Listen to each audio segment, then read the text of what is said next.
கர்த்தர் பெரியவர். மத்தேயு எழுதின சுவிசேஷம் 5ஆம் அதிகாரத்தில் ஒரு வசனம் இருக்குது. இந்த கற்பனைகளை மீறாமல் கை கொண்டு போதிக்கணும். இந்த கற்பனைகளை கை கொண்டு போதிக்கிறவன் பரலோக ராஜ்யத்தில் பெரியவன் எனப்படுவான். மனதார சத்தியத்தை பேசணும். வேதத்தில் இருக்கிற மறைபொருள்களை ஜனங்களுக்கு சொல்லிக் கொடுக்கணும். அதான் பாஸ்டருடைய வேலை. இன்றைக்கி நமக்கு இருக்கிற பிரச்சனைகள், போராட்டங்களுக்கு சில சபைகளில் தீர்வு கிடைக்கல. நிறைய போராட்டமான சூழ்நிலைகளை நான் பார்த்துருக்கேன். நிறைய ஊழியக்காரர்கள் பேசுகிறவங்க மேலையில் நம்முடைய தனிப்பட்ட பிரச்சனையை அவங்களால சால்வ் பண்ண முடியாததை நான் பார்த்துருக்கேன். தீர்க்கதரிசின்னு பயங்கரமாக சொல்லிக்குவாங்க. ஆனால் உங்கள் வாழ்க்கையில் என்ன நடக்க போகுது அப்படிங்கிறத அவங்களால சொல்ல முடியாது. நான் நல்லா தெளிவாக ஒன்று சொல்லட்டுமா? சபைக்கு தீர்க்க தரிசனம் தேவை. ஆனால் இந்த தீர்க்க தரிசனம் நிறைவேறதா இருக்கணும், வேதத்துக்கு ஒத்து போகிறதா இருக்கணும். ஏதோ இது நடக்க போகுது, அது நடக்க போகுதுன்னு சொல்கிறது அல்ல. திட்டவட்டமான உங்கள் எதிர்காலத்தை கர்த்தர் வெளிப்படுத்த வேண்டும். நீங்கள் ஒப்பு கொடுத்து ஜெபிக்கணும்.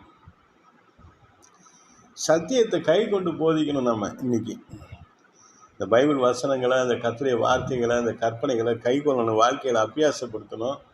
உண்மையை சொல்லணும். இதுதான் அப்படிங்கிற நிலைமையை நம்ம சொல்லிடணும். அதை சொல்லாமல் ஜனங்களை நம்ம நீ அப்படி இப்படின்னு சொல்லி காம்ப்ரமைஸ் பண்ணும் பொழுது நாம் பாவத்துக்கும் சாபத்துக்கும் ஆளாயிரும். இது சபைகள் கட்டப்படுது, இடிக்கப்படுது, கூட்டம் சேருது, சபையில் கரைஞ்சி போயிடுது. ஜனங்க ரட்சிக்கப்படலை. அறியாத ஜனங்க ரட்சிக்கப்படலை. அறிந்தவர்களே மறுபடியும் சபைக்கு சபை மாறுறாங்க. இந்த மாதிரியான கட்டங்கள்லாம் மாறணும். தேசத்தில் எழுப்புதல் ஏற்படணும். தேசத்தில் இருக்கிற எதிர்ப்பெல்லாம் கர்த்தர் முறியடிக்கணும். ஜனங்களை நமக்கு அடிமைப்படுத்தி வைக்கிறது இல்லை. சுவிசேஷமோ சபையோ நமக்கு அடிமை. இது இயேசு கிறிஸ்துடைய சுய ரத்தத்தினால சம்பாதிச்ச சபையா, இது நம்முடைய ஞானத்தில் சம்பாதிக்கிற சபையா? நம்ம சமயோஜ புத்தியில் சேர்க்குற கூட்டமா? நம்ம சமயோஜத்தில் சேர்த்தனா நிற்காது.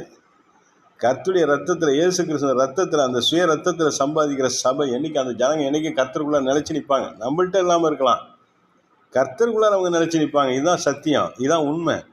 நம்மள்கிட்ட இல்லையா, அவங்க போயிட்டாங்க, அப்படி அவங்க போயிடணும்னு கூட நினைக்கிற ஆட்கள் உண்டு. அப்படி இல்லை, எங்கே இருந்தாலும் அவங்க கர்த்தருக்குள்ளாக இருக்காங்களான்னு நம்ம பார்க்கலாம். கர்த்தர் நிறைய இடங்களுக்கு மாற்றலாம். அது அவருடைய என்ன சித்தம் நமக்கு தெரியாது.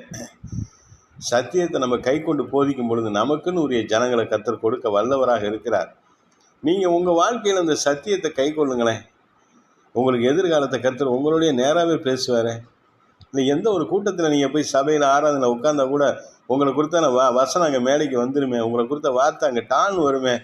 நீங்கள் எல்லாம் கற்றுக்கிற சத்தியத்தை அப்படியே கை கொள்ளுங்க. இன்னையிலேருந்து கர்த்தர் உங்களுக்கு தீர்க்க தரிசனத்தை கொடுப்பார். ஆமென், அல்லேலூயா.